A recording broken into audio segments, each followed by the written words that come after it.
Bismillahirrahmanirrahim.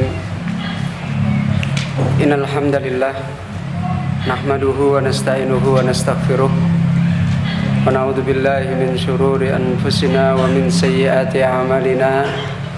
May yahdihillahu fala mudhillalah wa may yudlil fala hadiyalah. Wa asyhadu an la ilaha illallah wahdahu la syarikalah wa asyhadu anna Muhammadan abduhu wa rasuluhu sallallahu alaihi wa alihi wasallam wa ba'd. Ikhwana fiddin, kaum muslimin rahimani wa rahimakumullah. Alhamdulillah, kita kembali berkumpul pada kesempatan yang mubarakah ini. Kita memuji syukur pada Allah Subhanahu wa taala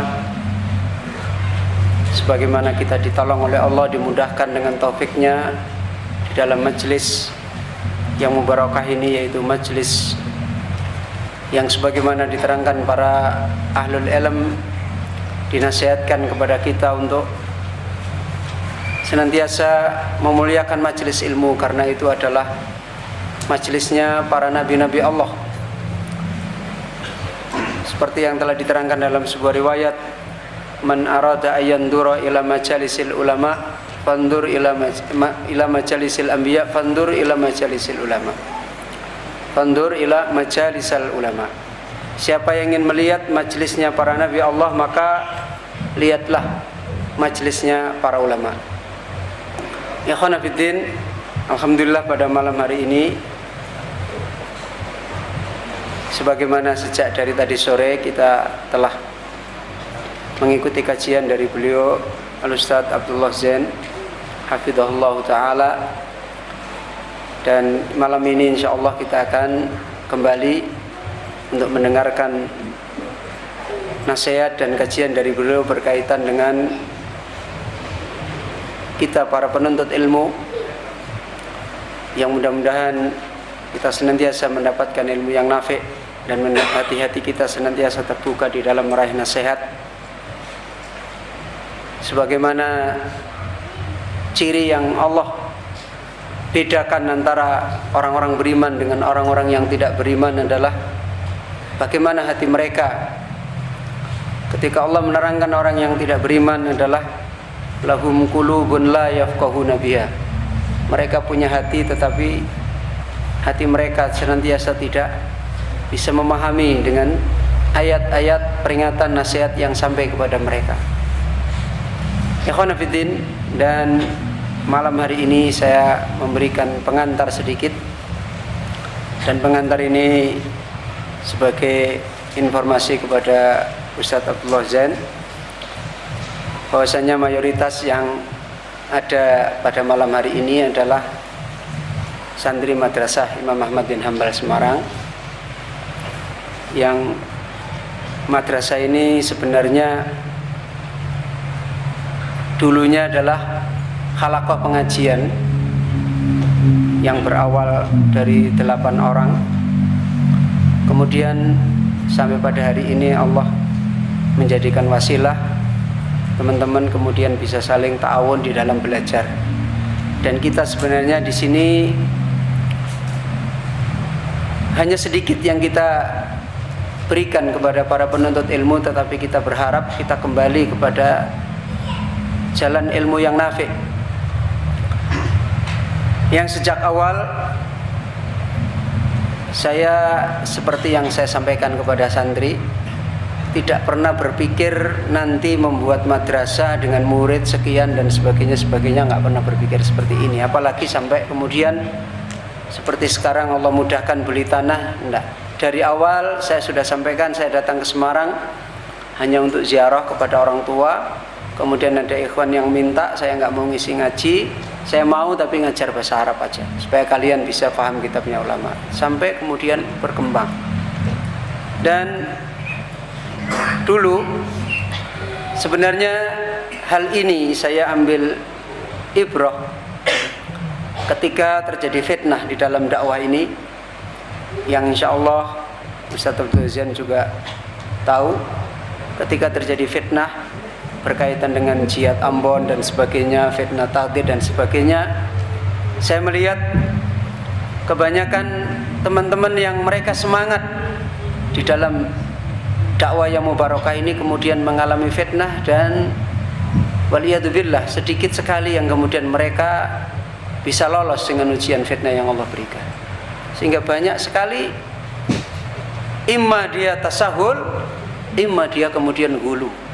Ada kalanya kemudian banyak terjadi di Semarang, dulunya semangat bahkan pakai cadar, pakai jilbab, bahkan ikhwannya, kemudian akhirnya dengan fitnah itu mereka jadi orang awam kembali.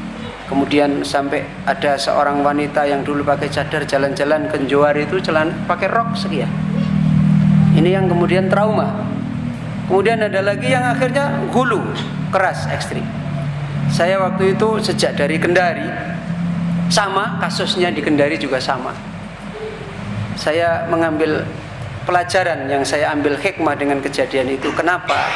Mereka sudah lama belajar, sering mendengarkan kajian ustaz, sering bertahun-tahun mereka ngikuti dari kajian sana, kajian sini, kajian, tapi begitu dapat ujian mereka seperti tidak punya pegangan. Illa qala ustaz wa qala ustaz wa qala ustaz. Kecuali dia hanya mengatakan ustaz saya yang benar mengatakan begini, ustaz saya yang benar mengatakan. Maka sejak dari Kendari saya mulai merintis, berarti teman-teman ini harus paham kitabnya ulama. Mereka tidak bisa hanya dengar ustadznya ngisi ngaji. Ustadz juga manusia biasa, kadangkala keliru. Siapa yang betulkan nggak tahu. Maka mulai dari Kendari waktu itu ada beberapa yang siap untuk belajar, kemudian saya ajar belajar bahasa Arab, nahwu shorof. Malah kalau nggak salah di Kendari waktu itu daurah selama 4 bulan, khusus hanya belajar nahwu shorof, dari mulai jam 2 siang sampai jam 10 malam dulu. Dan itu tempatnya jauh dari kota, masuk ke hutan. Dan alhamdulillah Allah takdirkan mereka selesai, kemudian mulai bisa memahami kitabnya ulama. Dan saya merasa bersyukur ketika terjadi fitnah, justru orang-orang yang belajar ini akhirnya yang bisa keluar, bisa memikirkan, oh ini enggak benar, ini enggak benar, ketika mereka memahami kitab ulama.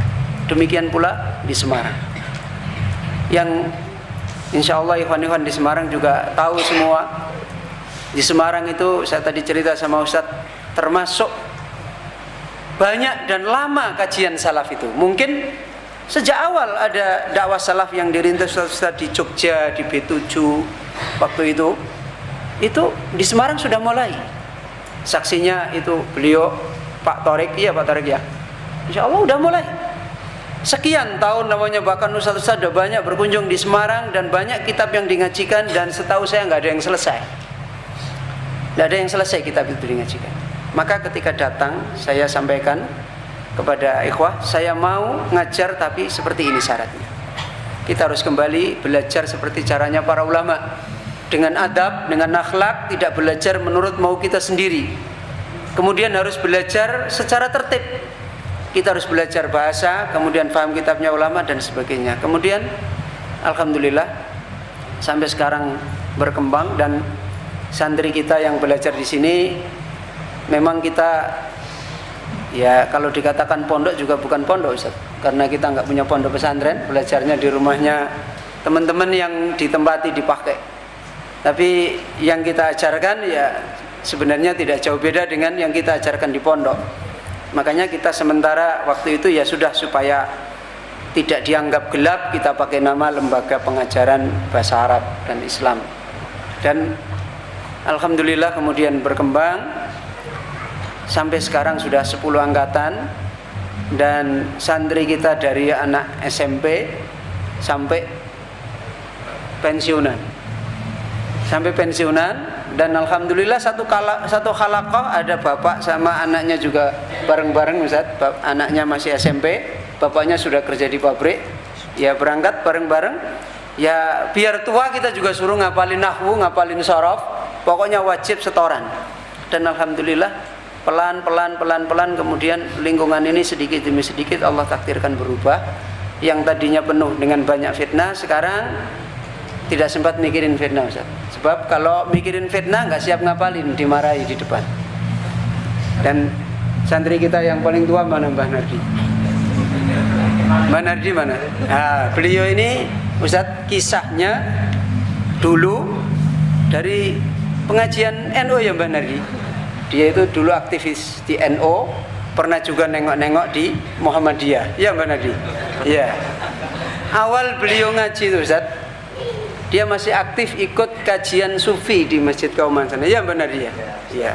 Masih musbil, masih apa-apa. Itu yang muda-muda sudah 1 tahun Mbah Nardi itu ikut ngaji. Yang muda-muda datang sama saya, Ustadz, lu itu Mbah Nardi kan sudah lama ngaji Ahlussunnah, kok nggak ditegur-tegur toh masih musbil, masih macam-macam. Saya waktu itu sempat ngomong sama yang muda ini yang semangat, antum dulu dapat hidayah susah apa mudah?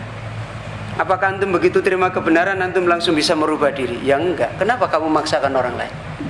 Dia bilang, biarkan beliau berubah dengan maunya sendiri. Ini Mbak Nardi, saya buka rahasianya Mbak Nardi. Biarkan beliau berubah dengan maunya sendiri, sesuai dengan ilmu hidayah yang beliau dapatkan. Jangan dipaksa berubah. Orang berubah itu tidak mudah. Biarkan dia dapat ilmu, dia berubah dengan niatnya sendiri dan yakin dengan ilmu. Sampai akhirnya saya ingat waktu itu Mbak Nardi tanya tentang Habib ya Mbak Nardi, di kantor pajak itu.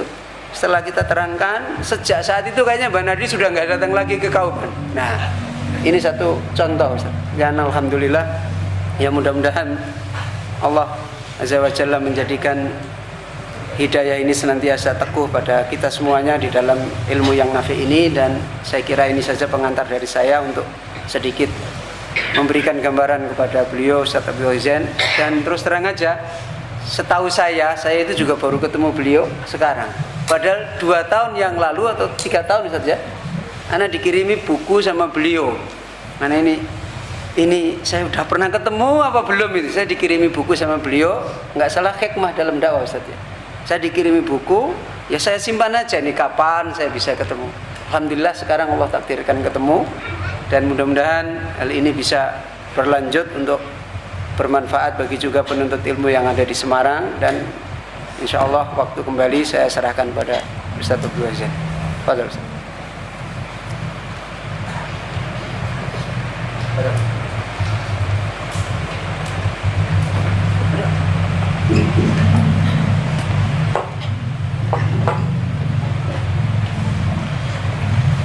Bismillahirrahmanirrahim. Alhamdulillahi wahdah, wassalatu wassalamu ala man la nabiyya ba'dah, amma ba'd. Kita panjatkan syukur kepada Allah Subhanahu wa taala pada kesempatan malam yang berbahagia ini kita bisa kembali bertemu di majelis ilmu. Kita berharap semoga Allah Subhanahu wa taala berkenan untuk mencatat setiap langkah yang kita ayunkan ke tempat ini di dalam timbangan amal kebaikan kita semua. Amin ya rabbal alamin. Salam dan salam semoga selalu tersanjungkan ke Nabi besar kita Muhammad sallallahu alaihi wa ala alihi wa sahbihi wasallam, kepada para sahabatnya, keluarganya dan umatnya yang setia mengikuti tuntunannya hingga akhir nanti. Terus terang saya rasanya agak kurang pantas kalau berbicara di sini. Apalagi ada Ustaz Abu Izzi yang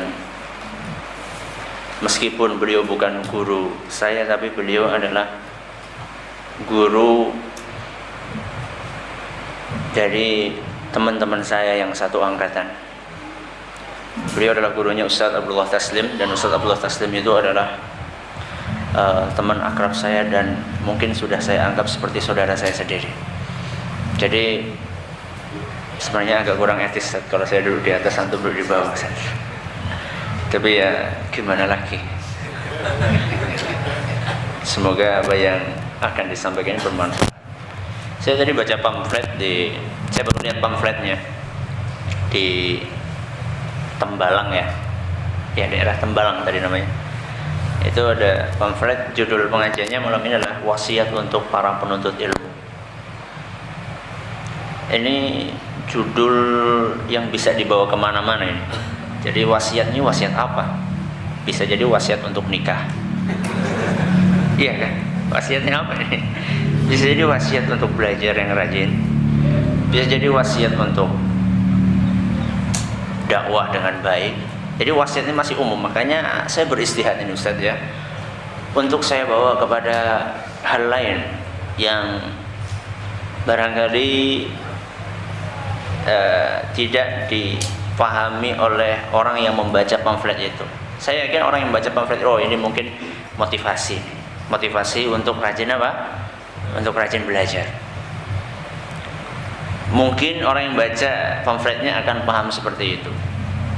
Tapi saya beristihad Ustaz, karena nggak akan membahas masalah itu karena beliau insya Allah sering memotivasi antum ya, sering memotivasi antum untuk mencari ilmu, dan beliau insya Allah lebih pantas untuk memberikan motivasi itu karena saya bukan termasuk orang yang rajin seperti beliau.